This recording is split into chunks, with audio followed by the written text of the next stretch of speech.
그러나 이제 다 빼오는 어떤 그 힌트는 좀 드릴 수 있거든요. 61번입니다. 다음 주 경기적 실업에 대한 실업 대책으로 가장 적합한 것은 경기가 나쁘니까 어떻게 돼요? 수요가 풀려야 됩니다. 이거는 간단하죠. 지역과 이동 축제, 구조적 실업 대책이죠. 그래서 이주비가 나오죠. 퇴직자 지급 발생 이건 마찰적 실업이죠. 구인 구직에 대한 전산 확대, 마찰적 실업이죠. 62번 마찰적 실업의 원인에 해당하는 것을 모두 고른 것은 노동자들이 자신에게 가장 알맞는 직장을 찾는 데 시간이 걸린다. 예, 그렇죠. 찾는데 직장 정보, 구인 정보, 채용 정보 찾는 데 시간이 걸리죠. 맞네요. 기업이 생산성을 제고하기 위해 시장 균형 임금보다 높은 수준의 임금을 지불하는 경향이 있기 때문이다. 이거는 아니지. 이거는 효율적 그 기업 임금 이론이니까 이거하고는 상관이 없습니다. 노동조합의 존재로 인한 조합원의 임금이 생산성보다 높게 설정되기 때문에 이거하고는 마찰적 시도는 전혀 상관없죠. 그래서 요것이 기억 하나가 되겠습니다. 63번입니다. 노동시장에 관한 설명으로 틀린 거 됐습니다. 요 문제 신축 문제입니다. 완전 신축.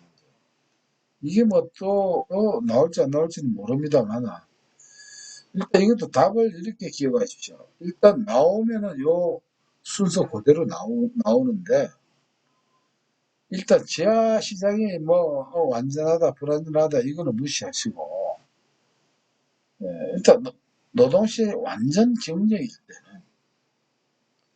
때는 임금이 이 낮은 수준으로 결정되지 않습니다. 완전 경쟁일 때는 아시겠죠? 그렇지 않고 이게 지하 시장하고 그다음 완전 경쟁일 때 또 그래프 가지고 이렇게 풀이하려고 하면은 훨씬 어렵고 지금 그렇게 할 또 입장도 못 되거든요. 그래서 완전히 낮은 수준으로 완전 경쟁일 때 요거 답을 기억해 주시기 바랍니다. 64번입니다. 실업에 관한 설명으로 옳은 것은 정부는 경기적 실업을 줄이기 위해 기업의 설비 투자를 억제하면 안 되죠. 풀어야 되겠죠. 이번 취업자가 존재하는 상황에서 구직 포기자의 증가는 실업률은 감소시킨다. 구직 포기자 증가 실업률을 감소시킨다. 이게 문장을 읽고 바로 이해가 되기가 만만치 않을 거예요. 왜 그러냐면은 우리가 도표를 봐야 됩니다. 경제활동인구, 그 다음에 비경제활동인구 있어요. 경제활동인구는 실업자, 취업자죠. 그러면 실업자 조건이 되기 위해서는 뭐 해야 됩니까? 구직 활동을 해야 실업급여 받은 실업자 자격이 실업자도 아무나 되는 게 아니에요. 자격이 까다롭습니다. 구직 활동 인정받아야 됩니다. 그러면 이 실업자 인정될 수 있는 구직 이 활동을 포기를 해버려야 돼요. 포기를 하면 이 사람이 어떻게 됩니까? 실업자가 안 되고 어디요? 비경제활동인으로 이렇게 전락을 해요. 그러니까 구직 포기자가 증가할수록 실업률은 감소하죠. 왜? 실업자 줄어들어요. 구직 포기자는 실업자가 아닙니다. 그래 주니까 실업률 감소시킨다. 이 맞는 표현이에요. 그럼 맞는 거 찾아서 바로 나오네. 전업주부가 직장을 가지면 전업주부는 비경제활동이는데 직장을 가지면 어떻게 됩니까? 실업률과 경제활동률도 모두 낮아지는 게 올라가 버리죠. 실업급여 확대는 탐색적 실업을 감소시킨다. 실업급여 많아질수록 직업 찾는다고 일부러 그거 마지막까지 받아 먹기까지 어떻게 합니까? 계속 탐색을 인정받으려고 연장을 합니다. 이거 틀린 내용이죠.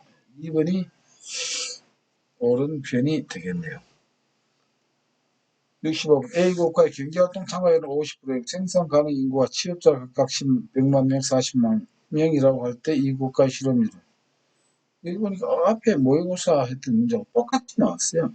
보니까 이것도 생산 가능 인구, 경제활동 비경제활동. 그 다음에 실업자죠. 실업률은 이걸 경제활동으로 나누면 되겠죠.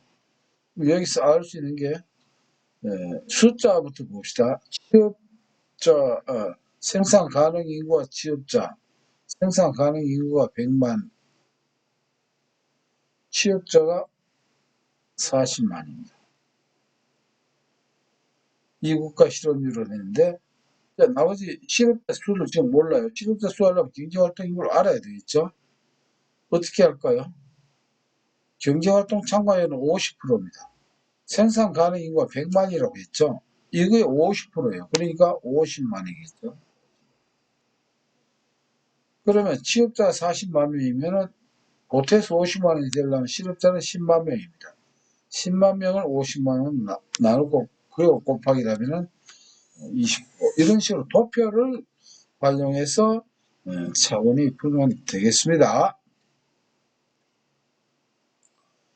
66번입니다. 임금의 보상 격차에 관한 설명을 틀린 것은 근무 조건이 열악한 곳으로 진출되면 임금이 상승한다. 성별 격차도 일종의 보상 격차이다. 그런데 임금 격차에 쓰면 말이죠. 성별 격차는 이게 보상 격차의 원인이 안 된다는 거. 요거 기억해 주시면 됩니다. 요거 기억해 두세요. 물가가 높은 곳에서 근무하면 임금이 상승한다. 더 높은 비용이 소요되는 훈련을 요구하는 직종의 임금이 상대적으로 높다. 왜? 이 인적 자본이 높으면 높을수록 높아야 되겠죠. 안 높다고 하면 누가 그 훈련 받을 이유가 없지 않겠습니까? 67번입니다. 단체 교습에 관한 설명을 틀린 것은 여기도 보니까 여기 왜냐면 제가 한눈에 딱 전체 보니까 보이 있어서 그래요. 노동자들이 하는 쟁의행위에는 파업, 퇴업, 직장 폐쇄 등의 방법이 있다. 노동자 직장 폐쇄까지 해버리면 자기 밖으로 자기가 빼는 것도 아니겠습니까? 이거는 노동자의 권리가 아니고 누굴까요? 사용주가 아유 참다 안 되면 이렇게 하겠죠. 직장 폐쇄는 노동자의 정의행위가 아니다. 유니온 시합에 대한 설명으로 옳은 것을 냈습니다. 유니온은 자 볼까요? 1번 조합원이 아닌 근로자는 채용 일정 기간 내에 조합에 가입해야 돼. 가입은 해야 돼. 조합원이 아니면 채용이 안 된다. 아주 강하죠. 이거는 클로즈 시합이죠. 노동자의 노동 공급이 독점되면 관련 노동시장에 강력한 영향을 미치는 것은 역시 클로즈 시합. 채용 전후 근로자의 조합 가입이 완전 자유롭다. 완전 자유로 오픈되어 있다. 오픈 시합이라고 보면 되겠습니다. 69번입니다. 다음 중 직무급 임금 체계의 장점이 아닌 것 됐습니다. 단점이죠. 직무급 임금 체제는 우리가 양과 질을 따진다 이렇게 보면 됩니다. 이게 좋아요. 그래서 이걸 철저히 분석해가지고 평가해서 하기 때문에 누구라도 불만이 없어요. 근데 단점이 있습니다. 양을 따지고 질도 따져야 되니까 이게 계산하기가 상당히 어렵습니다. 계산하기가. 그래서 계산하기가 어려운 그런 게 있습니다. 그래서 개인별 임금 격차에 대한 불만은 여기 불만 없습니다. 왜? 양과 질로 가지고 이렇게 봐라. 이렇게 하니까 이렇게 좋다. 더 받고 싶으면 너도 이렇게 하면 된다. 양과 질이 높으면 된다. 이런 말이죠. 연공급에 비해 실시가 용이하다. 아니죠. 연공급은 그냥 호봉대로 그냥 계산해 주는데 실시가 어렵습니다. 왜? 계산하기가 복잡하기 때문에. 임금비 효율주가는 왜? 양과 질에 따지면 효율주가이지. 능력이지 인사풍도가 조성이 됩니다. 그러나 연공급에 비해 실시가 용이하지는 않습니다. 왜? 양과 질을 계산해야 되니까 복잡했어요. 네, 노동 수요 곡선을 이동시키는 요인이 아닌 것은 자 노동 수요 곡선을 이동시킨다라고 해서 이렇게 이 선상에서 뭐 이렇게 하는 이게 아니고 이동이니까 시프트. 컴퓨터 자판기 시프트 있죠. 선이 이렇게 온다거나 아니면 여기서 이렇게 온다거나 이렇게 되는 것을 말합니다. 이게 이동입니다. 그런데 임금은 이동시킨 요인이 아니고 선상에서 움직인다라고 이걸 기억해 주시고, 이걸 이동시켜 주는 것은 대다수 총입니다. 이 네 가지예요. 노동의 대체의 가능성이 들어가지고. 그 다음에 다른 생산 요소 또는 대체 생산 요소의 수요 탄력성이 아니고 공급 탄력성이라고 했죠. 원료가 잘 공급되느냐 안 되느냐 그 말이에요. 그 다음에 수는 만든 물건이 잘 팔리거나 아니면 좋은 가격을 받거나 가격 이런 겁니다. 그 다음에 총은 생산 비용 중에서 노동이 임금이 차지하는 비중이 얼만큼 크냐 이런 거예요. 이런 거는 이렇게 곡선 자체를 좌로나 우로나 이렇게 움직입니다. 그러나 임금 변화는 이 선상에서 움직이기 때문에 곡선 자체를 이동시키는 요인은 아니더라는 것입니다. 71번입니다. 다른 거는 뭐 여기다 나와 있고, 이원적 노사 관계론의 구조를 바로 나타내는 것은, 자, 1차는 경영이죠. 첫 번째는 뭐합니까? 종업원 하고, 두 번째 안 되면 노조하고 가는 거예요. 1차, 2차, 이렇게 되죠. 거기에 해당되는 게, 여기 나와 있죠. 생소하면 여러분 한 번만 보고, 다음에 나올 때 혼란이 없을 것 같습니다. 산업별 노동조합의 특성과 가장 거리가 먼 것은 기업의 특수성을 고려하기 어렵습니다. 산업 범위가 넓어가지고 임시적 일용직 근로자를 조직하기 용이해집니다. 그렇죠. 산업 현장에는 보면 이 사람 많죠. 해당 산업 분야의 정보 자료 수집 분석이 용이해진다. 예. 4번에 이거 잘 모르더라도 4번에 여기 우리가 알 수 있어요. 숙련공만의 이익단체에 가는 거는 이거는 바로 직업별 노동조합입니다. 산업혁명 전후에 바로 숙련공들만이 이렇게 조합 만든 이게 하나의 시초가 되었죠. 그래서 이게 해당이 되고요. 어느 기업의 수조 탄력성이 0.5이고 다른 조건이 일치할 때 임금이 5% 상승한다면은 그럼 0.5 곱하기 5를 곱해주시면 됩니다. 왜냐하면 이게 수요 탄력성이 공식을 가지고 말하면 0.5라고 했어요. 수요 탄력성은 임금 변화인데 뭡니까? 노동 수요 변화율이죠. 수요 변화. 임변 수요 변화율이거든요. 근데 여기 봅시다. 수요 탄력성 0.5고 임금이 5%입니다. 5%. 근데 여기에서 고용량의 변화니까 노동 수요 변화를 묻고 있지 않습니까? 노동 수요 변화율은 여기에 나누기 된 거 일로 오면은 곱하기가 되죠. 그래서 0.5 곱하기 5% 이렇게 되면은 2.5% 이렇게 되겠죠. 감소한다. 감소와 증가는 1보다 크면은 증가고 1보다 작으면 감소라고 기억하시면 되겠습니다. 그전에 한번 설명드린 적이 있죠. 74번입니다. 구인체에서 요구하는 기술을 갖춘 근로자가 없습니다. 뭔가 새로운 구조로 바꿔서 하는데 뭐 기술자 없어요. 그럴 경우에 이게 바로 구조적 실업이죠. 기술과 관련된 것. 75번입니다. 다음 주 최저임금제가 고용에 미치는 부정적 효과가 가장 큰 상황을 했습니다. 여기 표현이 여러 가지 나와 있는데 이거 우리가 쉽게 또 나온다라고 하면 정리할 수 있는 방법은 무엇이냐 하면은 첫째 알아야 될 거는 이걸 볼 때 탄력적이다, 수요가 탄력적이다, 공급이 탄력적이다 등등 나올 때 최저임금제가 이 긍정적으로 먹기 위해서는 시장이 안정돼 있어야 됩니다. 안정. 그 기업이 안정이 돼 있어야 최저임금이 만만찮아요. 자꾸 올리니까. 기업이 안정되고 튼튼해야 그 최저임금을 줄 수 있습니다. 그런데 기업이 불안정하면 어떻게 될까요? 그것도 주기가 힘들어요. 그러면 고용을 제대로 할 수 없습니다. 왜? 그 최저임금조차도 줄 정도로 안정되어 있지 못하기 때문에 그래요. 그러면 자, 안정이 돼야 되는데 안정과 불안정을 다른 말로 뭐라고 하면은 안정돼 있다, 불안정돼 있다라고 하는 걸 탄력성입니다. 탄력.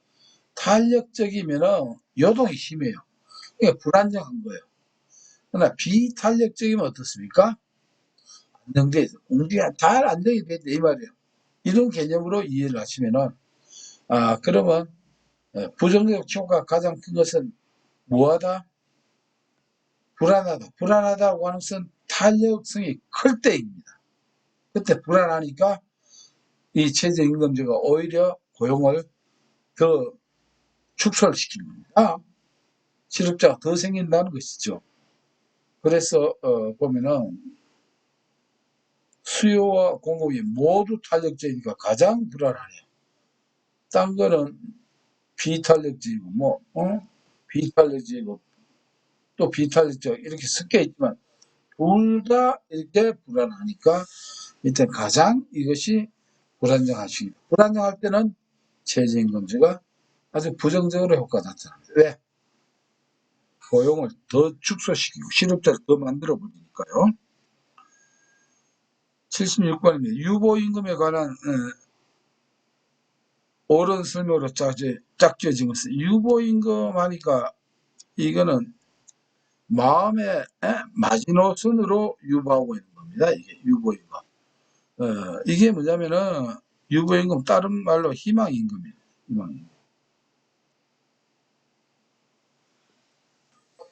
희망임금 가지고 속으로 예를 들어서 나는 최소한 월 300만 원을 받아야 돼. 이해 안 될 거다. 그렇지만은 취업할 때 300만 원이라고 하는 게 아니고 한 500만 원 불러보는 거예요. 그래가 흥정을 하다가 안 되면 300만 원 밑으로 내려가면 이제 이 회사 근무를 못 하겠네요. 안녕히 계세요 하고 이렇게 나올 수 있겠죠. 그래서 요게 유보임금, 희망임금입니다. 요거는 뭡니까? 요건 요구임금이에요. 요구임금. 그런데 이제 회사에서 하는 거는 이거는 회사에서 제시임금이라고. 제시임금. 제시임금은 회사에서. 그러니까 유보임금이나 요구임금은 구직자가 하는 것입니다. 그래서 유보임금의 상승은 실업기간을 연장한다. 이게 높으면 높을수록 이것도 덩달아 올라가요. 그러면 더 사용주에게 취업하기 어렵죠. 자꾸 고임금을 요구하니까. 그래서 실업기간 연장됩니다. 유보임금의 상승은 기대임금. 기대임금 하는 거는 요구임금이나 이게 기대임금 같은 말인데 이거를 하락시키는 게 이게 올라가면은 기대하는 것도 같이 올라가요. 하락이 아니죠. 유보임금은 기업이 근로자에게 제시한 최고임금입니다. 기업이 제시하는 게 아니고 이거는 구직자가 하는 것이죠. 기업이 근로자에 제시한 최고임금은 바로 제시임금이에요. 해놔서 제시임금이에요. 유보임금은 근로자가 받고자 하는 최저임금이다. 그죠? 최저임금의 유보. 올해는. 그래서 기업 뜻이 되겠습니다. 조금 설명을 길게 했습니다. 완전 경쟁적인 노동시장에서 노동의 한계 생산을 증가시키는 기술 진보와 함께 많은 노동자들이 노동시장에 참여한 변화가 발생할 때 노동시장에서 발생하는 변화를 옳은 것은 단 조건들은 일정하다고 가정한다. 이 문장이 좀 긴데요. 그러니까 정리를 해드리자고 하면은 노동자들이 노동시장 이제 공급과 이 수요입니다. 공급이 많이 돼야 돼. 공급이 많이 되면은 일단 균형 노동량이 일단 나옵니다. 균형 노동량 증가를 합니다. 그리고 일반적으로 공급이 많으면은 어떻게 되게 되어 있습니까? 그러면 임금은 내려옵니다. 공급이 많아. 그런데 이건 일반적인 것이고 또 정확히 이해를 하려면은 공급이 많다 하더라도 수요가 더 많으면 임금이 올라갈 수도 있어요. 아시겠죠? 공급은 많은데 수요가 수요가 적으면은 이 임금이 내려오겠죠. 예, 공급은 예를 들어서 100인데, 이 일을 지금 구하려고 하는 사람이 1000이나 된다. 이러면 수요가 크면 또 임금이 올라간다는 말이에요. 왜 이 말씀을 드리냐면은, 여기에서는 지금 공급의 시장에 참여하는 것은 늘어나고 있지만 문제는 이 수요에 대한 표현은 안 돼 있어요. 그래서 공급이 많다라고 해서 그냥 임금이 무턱대고 다운된다 이렇게 단정을 해서는 안 된다라고 하는 것입니다. 그래서 여기서 보면은 봅시다. 균형 노동량은 반드시 증가하지만 일단은 균형 임금의 변화는 불명확하다. 이게 바른 표현입니다. 왜? 수요에 대한 어떤 단서가 여기서 하나도 없기 때문인 것입니다. 이렇게 생각하시면 됩니다. 다른 데서는 어떤 임금의 하락 압박은 받는다 이런 말은 맞아요. 그럼 하락한다, 낮아진다 이렇게는 얘기할 수는 없다는 겁니다. 조금 그 수요와 공급의 원칙에 대해서 조금 깊이 좀 한번 들어가 봤죠. 연봉제 장점과 가장 거리가 먼 것이라고 했습니다. 연봉제 때 단점이 있겠죠. 단점이 뭡니까? 어느 날 갑자기 몇 억 받는 사람이 같은 사무실 근무할 때 인간이라면 어쩔 수 없이 어땠어요? 친밀감 안 생기겠죠. 이게 협조가 잘 안 되는 게 연봉제의 단점입니다. 79번입니다. 경제적 조합주의에 대한 설명으로 틀린 거. 경제적 조합주의, 노동조합 운동과 정치의 연합을 특징으로 한다. 경제적이 되려면 독립을 특징으로 해야 돼요. 독립을요. 아시겠죠? 요거는 기억해 놓으십시오. 이게 경제적 조합주의라고 할 수가 없습니다. 80번입니다. 개인의 후반 굴절형. 이 소득 효과, 대체 효과는 이 세팅화되어 있는 그런 것이죠. 보통은 이런데 이렇게 꼬부라지는 거예요. 이런 것을 우리가 후반 굴절이라고 하는데 바로 갈 때는 어떻게 됩니까? 이게 대체 효과죠. 대체. 꼬부라질 때는 일로 가는 힘보다 일로가 더 큰 거예요. 이게 이제 소득 효과입니다. 이렇게 꼬부라진다고 하는 것은 소득 효과, 대체 효과보다 클 때 이렇게 되죠. 이게 만약 약하면 휘울 수가 없습니다. 우리가 뭘 휘울 때도 어때요? 원래 탄성보다 힘이 강해야 휘어지겠죠. 그래서 그 표현을 말한 게 소득 효과와 대체 효과를 압도한다. 그래서 소득 효과, 대체 효과도 자주 나오는 그 세팅화된 문제니까 다른 문제도 시간 되면은 좀 준비를 해주시면 합격 준비에 아주 크게 도움이 될 겁니다.